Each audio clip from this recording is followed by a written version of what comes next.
মৌলভীবাজার সদর থানাধীন শমশেরনগর রোডে একজন হার্ডওয়্যার ব্যবসায়ী তার নিজস্ব ব্যবসায়িক কার্যালয়ে ছুরিকাঘাত করে তাকে হত্যা করা হয় এবং যেটা নিয়ে বিভিন্ন ইলেকট্রনিক্স এবং প্রিন্ট মিডিয়া সহ সাধারণ মানুষের ভিতরে বেশ ভয় ভীতি এবং শঙ্কার সৃষ্টি হয়। অনেক ব্যবসায়ী সহ সাধারণ মানুষের ভিতরে শঙ্কিত হয় যে এমন একটি দিনের বেলায় বলা যায় যে সন্ধ্যাকালীন সময়ে এমন একটা ঘটনা যা আমাদের মধ্যে ভয়ের সৃষ্টিও করেছিল। তার প্রেক্ষিতে আমরা উক্ত হত্যাকারীকে ধরার জন্য বা শনাক্তের জন্য আমরা অব্যাহত কার্যক্রম ছিল। সেই ধারাবাহিকতায় আমরা বেশ কয়েকদিন বিশেষ করে আমাদের অতিরিক্ত police super crime Nobel Chakma তার সুস্পষ্ট তত্ত্বাবধানে এবং সদর থানার ওসি সার্কেলে অ্যাডিশনাল এসপি সহ তার টিম নিয়ে নিবিড়ভাবে কার্যকরণের ফলে আমরা হত্যাকারীকে শনাক্ত করেছি এবং পূর্ণ এই হত্যাকাণ্ড কিভাবে হয়েছে, উক্ত ব্যক্তি কেন করছে, এই সমস্ত বিষয় আপনারা জানতে পারবেন। এই বিষয়ে সংক্ষিপ্তভাবে আমি অতিরিক্ত পুলিশ সুপার নোবেল চাকমা, যিনি সুস্পষ্টভাবে অভিযানের সঙ্গে ছিলেন, তাকেই ব্রিফ করার জন্য অনুরোধ করছি।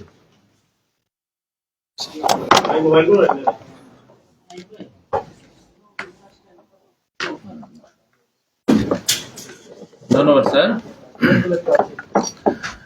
সবাইকে স্বাগত জানাচ্ছি। স্যার আগেই বলেছেন যে গত 7 তারিখে বৃহস্পতিবার সন্ধ্যা আনুমানিক 7:45 থেকে 7টার মধ্যে এই ঘটনাটা ঘটে। তো তাৎক্ষণিক পুলিশ সুপার স্যার আমাদেরকে নির্দেশনা দিচ্ছেন। আমি এডিশনাল এসপি খায়ের, ওসি সহ আমরা সবাই ঘটনাস্থল পরিদর্শন করি এবং আপনারা জানেন ওখানে মিডিয়া কর্মী আপনারাও ছিলেন। তো দীর্ঘ 7 তারিখ থেকে আজকে হচ্ছে 18 তারিখ, প্রায় 11 দিন আমরা একটানা পরিশ্রম করে গতকালকে দুপুর 1টার দিকে আমরা যে হত্যাকারী তাকে গ্রেপ্তার করতে সক্ষম হয়। তবে এই ঘটনা যেহেতু তদন্ত করতে গিয়ে আপনারাও জানেন যে ভিকটিম যিনি রুবেল, শাহ ফয়জুর রহমান রুবেল, ওনার কিছু ব্যক্তিগত প্রবলেমও ছিল ওই জায়গায়। আমরা যেটা জানতে পারি সেটা হচ্ছে তার ব্যাংক থেকে কিছু লোনের বিষয়ে সমস্যা ছিল, তারপর হচ্ছে মসজিদ কেন্দ্রিক কিছু সমস্যা ছিল। তার আমরা বিভিন্ন যে তথ্যগুলো আমরা ইয়ে থেকে পেয়েছি, ফিল্ড থেকে পেয়েছি, সেগুলো আমরা পূর্ণাঙ্গভাবে তদন্ত করি। একই সাথে আমরা এই যে হত্যাকারীকে শনাক্ত করার জন্য আমাদের সদর থানার যে টিম, এখানে বিশেষ করে বলতে হয় কয়েকজন সাব ইন্সপেক্টর এবং এএসআই কাজ করছে। তাদেরকে আমরা বলি খুবই কৃতজ্ঞতা তাদের প্রতি। Sub inspector Hiran, sub inspector Jayanta, sub inspector Utpal, ASI Rana সহ আরো অনেকের নাম বলা যাবে না, কিন্তু মানে যেটা বলার মতো না, যে আমরা অনেক ক্ষেত্রে বলি যে হাত পা বেঁধে সাঁতার কাটার মতো অবস্থা, ঠিক সেই মতো আমরা কাজ করে এই হত্যাকাণ্ড কিন্তু রহস্য উদ্ঘাটন করেছি। তো আমরা প্রথমেই এই হত্যাকাণ্ড যেহেতু এমন একটা ঘটনা এমন একটা জায়গায় সংঘটিত হয়েছে, যে জায়গায় কিন্তু একটা সিএনজি স্টেশন এবং জনবহুল জায়গা, এবং এই জায়গা থেকে হত্যাকারী হত্যা করার পরে চলে গেল, কিন্তু কেউ কিছু কিন্তু বাধা দেয় নাই। তো তারপরে আমরা ওখানে আমাদের কিছু ডিজিটাল এভিডেন্স এবং কিছু অ্যানালগ এভিডেন্সের সহযোগিতায় আমরা তাকে প্রথমে শনাক্ত করি, কিন্তু সেই যেভাবে শনাক্ত করি সেটা হচ্ছে খুবই অস্পষ্ট, তাকে বোঝা যাচ্ছিল না। পরবর্তীতে সে যে রিক্সায় উঠছে, একটা রিক্সাতে করে সে যে উঠে সে গেছে হচ্ছে সদর হসপিটালে। তো যে রিক্সাওয়ালাকে আমরা শনাক্ত করি, শনাক্ত করার পরে তার কাছ থেকে আমরা কিছু গুরুত্বপূর্ণ তথ্য পাই এবং এই হত্যাকারী যে তাকে একটা যে ভাড়া দিছে, 20 টাকা যে ভাড়া দিছে, এই নোটটার মধ্যে রক্ত, মানে সেখানে কিন্তু হত্যাকারীর যে ব্লাড সেখানে আগে থেকে ছিল, সেটা আমরা সিজ করি। এবং পরবর্তীতে সদর হাসপাতাল যেহেতু গেছে, ওই জায়গায় আমরা আবার সেখানে আমাদের টিম কাজ করে, ওখান থেকে মোটামুটি আমরা একটা ক্লিয়ার ছবি পাই তার একটা হত্যাকারীর, কিন্তু আমরা তাকে কোনোভাবে শনাক্ত করতে পারতেছিলাম না। আমরা এই শহরের এমন কোনো লোক নাই যে যার কাছে আমরা এই ছবিটা আমরা দেখিয়েছি। আমার মনে হয় হাজার হাজার হবে। আমরা যেভাবে পারি, যে যখন সুযোগ পেয়েছি সেভাবে আমরা ছবিটা দেখিয়েছি। আপনারাও জানেন, অনেকেই এই কার্যক্রমের সাথে যুক্ত ছিলেন। তো আমরা এই শহরের মধ্যে তাকে শনাক্ত করতে পারি নাই। পরবর্তীতে আমাদের পুলিশ সুপার স্যার বললেন যে তোমরা তাহলে এক কাজ করো, তোমরা পুরা জেলার মধ্যে আমাদের যে 7টা থানা, সদর বাদে 6টা থানার মধ্যে তোমরা ছবিটা দিয়ে দাও। আমরা কিন্তু আমাদের টিম এই জেলার 7টা থানার মধ্যে আমরা কাজ করি। ইভেন আমাদের একটা টিম সিলেটের ওসমানীনগর এবং হবিগঞ্জ এখানে যায় যে রোডের মধ্যে তাকে কেউ চেনে কিনা, কিন্তু কোনোভাবে এটা শনাক্ত করা সম্ভব হচ্ছিল না। অবশেষে গত শুক্রবার দিন আমাদের এই যে এডিশনাল এসপি খায়ের, ওসি মাহবুব সহ তারা শ্রীমঙ্গলে যায় এবং শ্রীমঙ্গলে গিয়ে একটা লোক আমাদের এই লোকটার ব্যাপারে সে একটা তথ্য দেয় যে হ্যাঁ আমি তাকে গতকালকে তাকে দেখেছি যে ওই দিক দিয়ে যাচ্ছে। এবং হচ্ছে আমাদের একটা এখানে টার্গেট ছিল হচ্ছে যে আমরা যে ছবি পেয়েছি সেখানে হচ্ছে তার হাতের মধ্যে রক্ত, অর্থাৎ তার ব্যান্ডেজ থাকার কথা হাতের মধ্যে। তখন আমরা জিজ্ঞেস করলাম যে হাতের মধ্যে কি কোনো ব্যান্ডেজ আছে? তখন সে বললো হ্যাঁ হাতের মধ্যে আমি একটা ব্যান্ডেজ দেখতে পেয়েছি। এই যে তখন আমাদের তাকে শনাক্ত করাটা আমাদের সহজ হয়ে যায়। পরবর্তীতে শনিবার দুপুরের দিকে না রোববারে দুপুরের দিকে আমরা শ্রীমঙ্গল থানাধীন লাইয়ারকুল ওখান থেকে আমরা তাকে শনাক্ত করি, তাকে চিনতে পারে আমাদের টিম গিয়ে এবং তথ্য প্রযুক্তি সহযোগিতায় আমরা তাকে গ্রেপ্তার করি। তো গ্রেপ্তার করার পরে সে আমাদেরকে প্রথমে স্বীকার করতে চাচ্ছিল না, পরবর্তীতে জিজ্ঞাসাবাদের এক পর্যায়ে সে আমাদেরকে স্বীকার করে যে হত্যাকাণ্ডের সাথে সে জড়িত ছিল। এবং তার দেখানো মতে তার হত্যাকাণ্ডে যে সে ব্যবহৃত করছিল যে মাস্ক ছিল, ওই মাস্কটা আমরা উদ্ধার করছি। যে জুতা দিয়ে সে এখানে এসেছিল সেই জুতা আমরা উদ্ধার করেছি। এবং হত্যাকাণ্ড যে ছুরি দিয়ে সে হত্যাকাণ্ডটা ঘটিয়েছিল তার দেখানো মতে আমাদের গির্জা রোড থেকে ওটা উদ্ধার করেছি। তারপর রিক্সাওয়ালাকে যে ভাড়া দিয়েছে সেটা আমরা যে 20 টাকার নোট, সেটা আমরা রক্তমাখা যে নোটটা এটা উদ্ধার করেছি। এবং এখানে যে বিষয়টা হচ্ছে সে এই যে ছিনতাই করবে এটা কিন্তু সে 2-1 দিন ধরে এটা চেষ্টা চালাচ্ছিল এই জায়গায়। গত 6 তারিখে, অর্থাৎ ঘটনা হচ্ছে 7 তারিখ, 6 তারিখে সে আরেকবার আসে যে ছিনতাইয়ের পরিকল্পনা করে। সে কুসুমবাগের শ্রীমঙ্গল থেকে কুসুমবাগে আসার পর থেকে কুসুমবাগ থেকে একদম এই পর্যন্ত চৌমুনা পর্যন্ত এই জায়গায় সে চেষ্টা করেছিল। ইভেন আমাদের কাছে ওই যে আমাদের তথ্য আছে সেটা হচ্ছে একটা জুয়েলারির দোকানে গিয়ে সেখানে সে প্রচেষ্টা চালাচ্ছিল ওখান থেকে স্বর্ণ নেওয়ার জন্য, কিন্তু সে ওখানে লোকজন বেশি থাকায় কাস্টমার বেশি থাকায় সেটা সম্ভব হয় না। পরবর্তীতে সে শ্রীমঙ্গলে ফেরত যায় এবং পরবর্তী 7 তারিখ আবার আসে। আসার পরে এই খুঁজতেছিল যে একাকি কাউকে পাওয়া যায় কিনা, যে দোকানদার ওখানে কোনো লোকজন থাকবে না অথবা কাস্টমার কম এবং কর্মচারী কম, এরকম খুঁজতেছিল। তো সে যেখান থেকে এলবো এবং হচ্ছে এই একটা সাসপেনশন গ্লু কিনছে, এই আমাদের এটার নামটা হচ্ছে দানিউ আর হার্ডওয়্যার, এটা হচ্ছে যেখানে ভিকটিমের দোকান ওই পাশের দোকানে সে ওখানেই চেষ্টা করছিল। মানে সে এটা কেনার পরে একটু সময় নিচ্ছিল যে এখানে একাকি পাওয়া যায় কিনা, কিন্তু ওই যে কাস্টমার এবং হচ্ছে 2 জন কর্মচারী থাকার কারণে সে এটা সুযোগ নিতে পারে না। পরবর্তীতে ওই দোকান থেকে এসে যখন এই যে রুবেল, আমাদের যে ভিকটিম শাহ ফয়জুর রহমান ওরফে রুবেল, ওনার দোকানে আসার পরে দেখে যে উনি একা, উনি তখন নামাজ পড়তেছিল। তো নামাজের মধ্যে আসলে আমরা জিজ্ঞেস করলাম যে নামাজের মধ্যে তো তুমি ঘটনা ঘটাইতে পারতা, তাহলে নামাজের মধ্যে করো না কেন? কিন্তু সে বলতেছে যে এটা একটু বেশি, মানে তার বিবেকের মধ্যে লাগতেছিল যে নামাজের মধ্যে যদি আমি ছুরি মারি তাহলে এটা কেমন হয়। এই জন্য সে নামাজ শেষ করা পর্যন্ত ওখানে ওয়েট করছিল। উনি যখন ক্যাশ কাউন্টারে বসছিলেন রুবেল আমাদের ভিকটিম, তখন উনি বললেন যে বিভিন্ন অজুহাতে যে আমার কিছু রং লাগবে। মানে সে যে চাইছিল যে কোনোভাবে ক্যাশ কাউন্টার থেকে তাকে একটু ভিতরে বা অন্য কোনো জায়গায় নিয়ে গিয়ে ক্যাশ কাউন্টারটা খালি করা। তো তখন বলে যে কি রং, এই বলতে বলতে তখন তাকে ভিতরে নিয়ে গেছে। যখনই সে রংটা দিতে চাইছিল তখন একটা সে ছুরি দিয়ে ঘাই মারে, অর্থাৎ তার উদ্দেশ্য ছিল ওখানে ঘাই মেরে আহত করে ক্যাশ কাউন্টার থেকে টাকা নিয়ে যাবে। কিন্তু রুবেল তখন তাকে ধরে ফেলে ঝাপটাঝাপটি করে ফেলে চিল্লাচাল্লি করতেছিল। তখন সে বাকিগুলা অনবরত আরো আমাদের হিসাব মতো 15টা ঘাই মারে এবং সে ওখানে গুরুতর অসুস্থ হয়ে যায়। এবং সে ওখান থেকে এসে তাকে আহত অবস্থায় রেখে সে ক্যাশ কাউন্টারে আসছিল। ক্যাশ কাউন্টার থেকে সে 1100 টাকা নিছে এবং সে যে এখানে এসেছে সে প্রমাণ আমাদের কাছে আছে। আমরা সেই ক্যাশ কাউন্টার খোলার পরে ওখানে তার রক্ত, ওখানে আমরা ওইটা সিজ করেছি, ওখান থেকে একটা রক্তমাখা ফাইল এবং তারপরে ওই যে ছবিগুলো আমরা সবগুলা আমরা জব্দ করার পরে এবং সে পরবর্তীতে এখান থেকে এই 1100 টাকা নিয়ে গিয়ে সদর হাসপাতালে গেছে, ওখান থেকে তারপর শ্রীমঙ্গলে গেছে। এই হচ্ছে আমাদের পুরো প্রক্রিয়া। তো আমাদের যে টিম কাজ করছে এখানে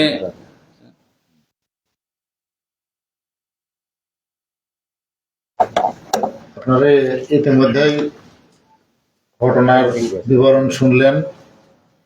এখানে একটা যে বিষয়, হয়তো এখানে আমাদের এই যে ফয়জুর রহমান ওরফে রুবেল, সে হত্যা হয়েছে, তাকে হত্যা করছে, তার অপোজিট দোকানে কিন্তু সে চেষ্টা চালিয়েছিল। তার আগের দিন সে এক স্বর্ণ ব্যবসায়ী, সেখানেও চেষ্টা চালিয়েছিল।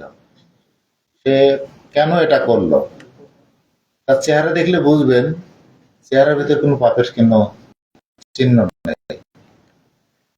একেবারে নিষ্পাপ একটা ছেলে, চেহারায় একদম যে মানুষের ভিতরে একটা উচ্ছৃঙ্খলা চেহারায় কিছু প্রকাশ পায় না, সেরকম কোনো কিছু নেই। এই কিন্তু নিজের ভিতর থেকে, সে যেহেতু একটা মিষ্টির দোকানে কাজ করতো, এখন কিছুই করে না, তার 2 বোন আছে আরো, সেখান থেকে সে চিন্তা করছে তার টাকা দরকার, টাকা নেই। সে আগে থেকেই চিন্তা করছে যে মৌলভী শ্রীমঙ্গলে তাকে চিনে ফেলতে পারে। সে আসছে মৌলভীবাজারের শহরকে টার্গেট করছে, এবং সে একাই এটা করতে আসছে। সে বলতেছে, আমি যখন চাকুটা বের করে আমার হাত কাঁপতেছিল, চাকুটা মারবো কিভাবে প্রথমে, বলছে যে দিয়েছি যখন আমার সঙ্গে যখন ধস্তাধস্তি হয়, তার ডাইন হাতের আঙ্গুলটা কিন্তু কেটে গেছে। এখানে তার আঙ্গুল কাটা, তার আঙ্গুল কাটা একটা বর্ণনা সে দিছে। এই আঙ্গুল কাটার এই রক্তটা টাকাতে লাগছে, এই আঙ্গুল কাটার রক্তটা আবার হলে ফাইলে লাগছে, আর সে ধস্তাধস্তি তার হাতটা কাটা গেছে। এই এখন আমরা নিশ্চিত আর কি, তার যে কদিনের এই এলাকায় আসা, পাশাপাশি আমরা বিভিন্ন রোডে তার যে বিচরণ, এবং যে রিক্সাওয়ালা বলছে আমি একজনকে নিয়ে আসছিলাম, সে হলো হাত কাটা ছিল, হাসপাতালে দিয়ে গেছি। রিক্সাওয়ালার স্টেটমেন্ট সবকিছু মিলে আমাদের এই হত্যাকাণ্ডের সঙ্গে সে যে সরাসরি জড়িত এবং এটা ঘটিয়েছে, এ ব্যাপারে আমরা নিশ্চিত হয়েছি। এবং আমরা আপনাদের মাধ্যমে জানাতে চাই, এটা যদিও এর সংখ্যা খুবই শঙ্কার বিষয় ছিল, যে একটা জনবহুল একটা জায়গায় কিভাবে একজন ব্যক্তিকে তার ব্যবসায় প্রতিষ্ঠানে হত্যা করে তার মালামাল, তার জীবনটা হানি করলেন। যাক, আপনাদের সহযোগিতা, আপনাদের কাছ থেকে সহযোগিতা পেয়েছি আমরা একদম রুট লেভেলে। আমাদের অফিসাররা যে যেখানে যেভাবে তথ্য জানার দরকার আপনারা সহযোগিতা করেছেন। আপনাদের সহযোগিতা, আন্তরিকতা এবং আমাদের অফিসারদের প্রচেষ্টার কারণে এই যে একটা ঘটনাবহুল চাঞ্চল্যকর একটা হত্যাকাণ্ডের রহস্য উদ্ঘাটিত হলো। আমরা পরবর্তীতে পুরো পূর্ণাঙ্গ এভিডেন্সের ভিত্তিতে আশা করি সর্বোচ্চ শাস্তি নিশ্চিত হবে। আশা করি, আমাদের কাছে এখন পর্যন্ত যা এভিডেন্স আছে। এক কথা কি বলবেন যে আসলে এই কি হত্যার উদ্দেশ্যে ছিনতাইকারী, অরিজিনাল ছিনতাইকারী কিনা, সে পেশাদারী ছিনতাইকারী কিনা নতুন ছিনতাইকারী হয়েছে, আসলে সে কি স্বীকার করেছে যে সে স্বীকার করেছে, সে স্বীকার করছে সে টাকা ছিনতাই করার জন্যই আসছে। এর আগেও চেষ্টা করছে। সে একা যেহেতু আসছে, যেখানে দোকানে দেখছে লোক সেখান থেকে সে সরে গেছে, এবং সে বলছে সেই একই দিনে অপোজিট সাইডে যে দোকান আছে ওই দোকানে সে ট্রাই করছিল। সেই বেশি থাকায় এবং ক্যাশ কাউন্টারে 2 জন লোক থাকার কারণে সে পারেনি। আর এই দোকানে এসে দেখে যে বলছে যে আমি তাকে বলি যে আমার হলো রং লাগবে, কি রং, কালো রং। বলছে যে আমি কথা বলার ভান করে মোবাইল কানে দিয়ে তাকে বিজি করি আর কি। বলে যে আপনি দেখান দেখে রং, বলে তাকে চাই যে এখান থেকে ক্যাশ কাউন্টার থেকে সে উঠে একটু পিছনের দিকে যাক। ওই পিছনের সাইডে যে গেছে, যে জায়গায় সে মারা গেছে আর কি, যাকে যে জায়গায় উপর জপরে ছুরি দিয়ে আঘাত করছে, আমার উদ্দেশ্য ছিল পিছনের সাইডে নেওয়া, যেখানে যেহেতু দেখলাম অনেক সময় কোনো মানুষ আসতেছে না, পিছনে নিয়ে গিয়ে আমি তখন তাকে চাকু মারি আর কি। একটা মারার পর পরবর্তীতে আমি দেখি যে চিল্লাপাল্লা করতেছে, তখন আমি একেবারে তার মৃত্যু নিশ্চিত করে আসে আর কি, যে আমি অনেকগুলো চাকু মারি তাকে। পরে সে ক্যাশ কাউন্টারে এটা খুলে দেখে যে টাকা হয়তো বেশি যা পাইছে তাই নিয়ে চলে আসছে আর কি। ওর নাম হলো জুয়েল মিয়া, 22 বছর বয়স, শ্রীমঙ্গলে লয়ারকুল বাড়ি। আমরা যেটা আপনাদের কাছ থেকে জানলাম যে ছিনতাইয়ের উদ্দেশ্যেই হত্যাকাণ্ডটা ঘটেছে। তো জুয়েলের যে কথাটা বলছেন আপনারা ছিনতাইয়ের উদ্দেশ্যে আসছিল, এর আগে তার এ ধরনের কোনো অপরাধের কোনো কিছু পাওয়া এর আগে পুলিশের কাছে পুলিশের রেকর্ডে কোনো তথ্য নেই। পুলিশের কাছে তার তো অপরাধ সম্পর্কিত কোনো রেকর্ড তার কাছে আমাদের কাছে নেই। তবে আমরা সেটা ইনভেস্টিগেশন পর্যায়ে গেলে আরো হয়তো বিস্তারিত জানবো। যেহেতু শুধু হত্যাকাণ্ডকে নিয়ে ঘটনা, সেই জন্য আমরা তাকে নিয়ে আসছি। এই ঘটনার সঙ্গে জড়িত হয়তো আমরা পূর্ণাঙ্গ তদন্তকালীন সময় হয়তো তার সম্পর্কে আরো কিছু আমরা জানতে পারবো হয়তো। রিক্সাওয়ালারে যে পাইলেন, রিক্সাওয়ালা, সেটা একটু লিঙ্কটা বলেন। হ্যাঁ, রিক্সাওয়ালারাই শনাক্ত করছে এই রিক্সাওয়ালাকে। আর সেই রিক্সাওয়ালা সত্য কথা বলছে যে হ্যাঁ, উনি একজন হাত কাটা ব্যক্তিকে নিয়ে হসপিটালে গেছেন। যে কোনো জায়গায় তো স্পষ্ট আর কি গেছিল, কিন্তু রিক্সাওয়ালাকে দেখে রিক্সাওয়ালারাই চিনছে। সহযোগিতা বলছে যে আপনাদের একদম সকল লেভেলের মানুষই আমাদেরকে সহযোগিতা করেছে। পরে শ্রীমঙ্গলে, সে কোনো জায়গায় ট্রিটমেন্ট করতে পারেনি, পরে শ্রীমঙ্গলে চলে গেছে। আমাদের কাছে একটা বিষয় কনফিউশন ছিল যে সে মৌলভীবাজারে হসপিটালে গেল কেন, কারণ তাহলে কি মৌলভীবাজারের সদরের লোক, প্রথমে শিওর ছিলাম, পরে দেখি যে না, কোনো জায়গায় ট্রিটমেন্ট নেয়নি। আমাদের প্রত্যেকটা ডায়াগনস্টিক সেন্টার প্লাস হলো প্রত্যেকটা যেখানে হসপিটাল, সব জায়গায় আমাদের অফিসাররা খোঁজ নিছে যে এই দিন সন্ধ্যায় বা রাত 10টা পর্যন্ত কোন লোক ট্রিটমেন্ট নিছে, মানে এতটা পরিমাণ আমাদের প্রত্যেকটা জায়গায় খোঁজ নিতে হয়েছে। না, এই বয়সের কোন লোক এসে হাত কাটা লোক চিকিৎসা নেয়নি। পরে মিলছে, কিন্তু শ্রীমঙ্গলে গিয়ে মিলছে।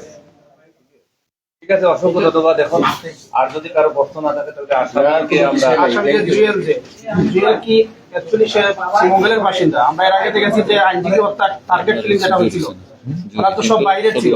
এখন এরকম যদি বাইরের সবাই, সে যদি শ্রীমঙ্গলের বাসিন্দা হয়, তাহলে একটা বিষয়, যদি বাইরে থেকে আসে সবাই যদি এখন না, সে বসবাস করে, তাহলে পুলিশের প্রোটেকশনটা কি থাকবে? কি ধরনের পদক্ষেপ আপনারা নেবেন এই ধরনের ঘটনা যাতে না ঘটে পরবর্তী? আরেকটা বিষয় একটু যেটা হচ্ছে যে তার বাবা কি করে এবং সে পেশায় কি করে, তার বাবা তারা আসলে দিনমজুর। সে এক জায়গায় কাজ করতো, এখন সে দিনমজুরি আর কি। তার 2 বোন আছে, একটা বোনের বিয়ে হয়েছে আর একটা বোন ক্লাস 8-এ পড়ে। সে আসলে একটা চাকরি করতো, একটা মিষ্টির দোকানে কাজ করতো। সে লেখাপড়াও জানে। মানুষদের ভিতরে ডিপ্রেশন অনেক রকম ভাবে থাকতে পারে। এখন যেহেতু চাকরি করে না, সে জায়গাতে সে চিন্তা করছে তার নেপথ্য অন্য কোনো কারণ আছে কিনা, এটা হয়তো আরো ইনভেস্টিগেশনে বেরোবে। কিন্তু সে ছিনতাইয়ের উদ্দেশ্যেই হত্যাটা ঘটেছে। এর আগে পুলিশের খাতায় কোনো মামলা? না, পুলিশের খাতায় তার কোনো এখন পর্যন্ত আমাদের কাছে নেই। এখন আমাদের ইনভেস্টিগেশন পর্যায়ে হয়তো আমরা অন্য কোনো তথ্য পেতে পারি। আসলে কি শ্রীমঙ্গলের যে অ্যাড্রেস দিয়েছে ওই জায়গার বাসিন্দা কিনা? ওর বাড়ি হলো জুড়িতে, কিন্তু ওখানে সে থাকে। জুড়ি তো এরকম, জুড়ি তো 80% মানুষ বাইরে। স্থানীয় জুড়ি। এর আগে আইনজীবী হত্যার যতজন আসামি আমরা দেখেছি, আপনারা যতজন ধরেছেন, সবাই দেখছি মানে আমাদের এই জেলারও না, বা এই সদরেরও না, এইরকম যারা বাইরে থেকে এসে এই ধরনের বাইরের লোকগুলো, পুলিশ কি ভূমিকা রাখবে? পুলিশের মেকানিজম আছে, বাইরের লোকের জন্য মেকানিজম পুলিশের কাছে আছে, আইনগত ভাবে সেটা আছে। বাইরের কোনো লোকজন যদি আসে, পুলিশের নলেজে আসলে সাথে সাথে আমরা তার আসল ঠিকানাটা কোন জায়গায়, এটা কিন্তু আমাদের ওসির কাছে চলে আসে। এখানে তাৎক্ষণিকভাবে উনি যেমন তাৎক্ষণিকভাবে আসছে, এটা তো যে কেউ বেড়াতে আসতে পারে। এটা আসলে যদি কোনো জায়গায় বসবাস করে, কিছুদিন যদি স্টে করে, তার খোঁজটা পুলিশের কাছে থাকে। আচ্ছা, আমরা সাংবাদিক মহল যারা গেছি আপনাদেরকে ধন্যবাদ জানাচ্ছি। এর মধ্যে অনেকগুলো দুর্দর্শ ঘটনা ঘটেছে এবং আমাদের এই যে নোবেল চাকমা সহ অন্যান্যদের নেতৃত্বে আপনার সুযোগ্য পরামর্শে অনেকগুলো হত্যাকাণ্ডের রহস্য উদ্ঘাটন করা হয়েছে। আমরা সকলের তরফ থেকে আপনাদেরকে আন্তরিক ধন্যবাদ এবং শুভেচ্ছা জানাই। এটা ধন্যবাদের কিছু বিষয় না, আপনাদের বলি, আপনারা হয়তো দেখেন যে ইনভেস্টিগেশন, পুলিশের ইনভেস্টিগেশনে চেঞ্জ হয়েছে কিনা। পুলিশ তো এভাবে ইনভেস্টিগেশন করার কথা ছিল। আপনারা যা দেখেছেন যে ঘটনা যেখানে ঘটেছে, সিএনজি চালকরা ছিল, তোরা দেখিস না কেন, 5 জন সিএনজি দ্বারা ধরে নিয়ে আসলাম, ওই 3 জন দিকে দোকানদারকে ধরে নিয়ে আসলাম, 9 জন ধরে নিয়ে আসলাম, মনে করেন। তো বলে যে না, পুলিশ অ্যাকশনে আছে, সেটা কি খুব ভালো হতো? দেখেন, আমরা কনফার্ম হয়ে যায়। আমি আপনাদেরকে বলি, পুলিশের ইনভেস্টিগেশনের প্যাটার্নটাই কিন্তু চেঞ্জ হয়েছে। এবং এই 5 আগস্টের পরে আমরা- আপনি দেখেন এর জন্য ওই যে ওখানে ভাইটাকে যে ছোট ভাই বড় ভাইকে যে হত্যা করছে, ওখানে কিন্তু আমরা ওই বাড়ির আরো অনেক লোককে ধরতে পারতাম, কাউকে কিন্তু কারো গায়ে টাচ হয়নি। ইনভেস্টিগেশনটা কনফার্ম করে মানে কোন ব্যক্তি আগে আমরা শনাক্ত করি, তারপরে কিন্তু তার কাছে যাচ্ছি। কিন্তু এই জায়গায় না, আপনারা বলেন এই মৌলভীবাজারে এসে একজন ব্যক্তিকেও মানে নিরপরাধ ধরে পুলিশ মানে তার কাছে হেয় হয়েছে, হয়রানি হয়েছে, আপনারা বলতে পারবেন না। না, এরকম কথা নেই। কারণ এই যেমন এই যে এই ব্যক্তির পিছনে ই করার জন্য আমার এই পুলিশ অফিসার একজন না, অনেকজন লেগে রয়েছে। যদি এমন হয়তো আপনাদেরকে বলতেছি, ওই জায়গা থেকে 10 জনকে নিয়ে আসলাম, জিজ্ঞাসাবাদ করলাম, 5 জনকে চালান দিলাম, 2 জনকে গেল, দেখিস না কেন, 2 দিন পর আর আলোর মুখ দেখলেন। বিষয় কিন্তু তা না, একেবারে না, স্পেসিফিক। ইনভেস্টিগেট এই জায়গাটা আপনার কাছে একেবারে স্পষ্ট। সে যে ঘটনা ঘটাইছে, এখন তো আমাদের এখন তো ফরেনসিক রিপোর্টের ব্যাপার, তার যে হাত কাটছে, তার হাতের এই টাকার গায়ে লাগছে রক্ত, তার এই রক্ত লাগছে ড্রয়ারে, কারণ ওই যে ব্যক্তি মারা গেছে তিনি তো ড্রয়ারের কাছে যায় না। না, না, কথা কি বুঝতে পারছেন? এবং তার হাতটা কাটাই, তার হাতটা কাটা, মানে ওনাকে অস্বীকার করার কোনো সুযোগ নেই।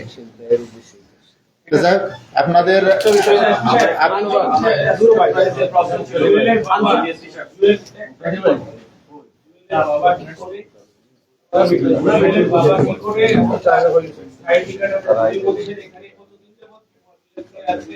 আচ্ছা, এটা জুয়েলের বাবা দিনমজুর, তারা 3 ভাই বোন, জুয়েল সহ আর 2টা বোন আছে। তারা আবার স্থায়ী ঠিকানা তাদের জুড়িতে, আর এখানে ছোটবেলা থেকে তারা এখানে থাকেন আর কি। আচ্ছা, আজকে এই আমরা শঙ্করনগর রোডের আপনাদের অবস্থান থেকে আপনারা আমরা শেষ করতে চাই যে আপনারা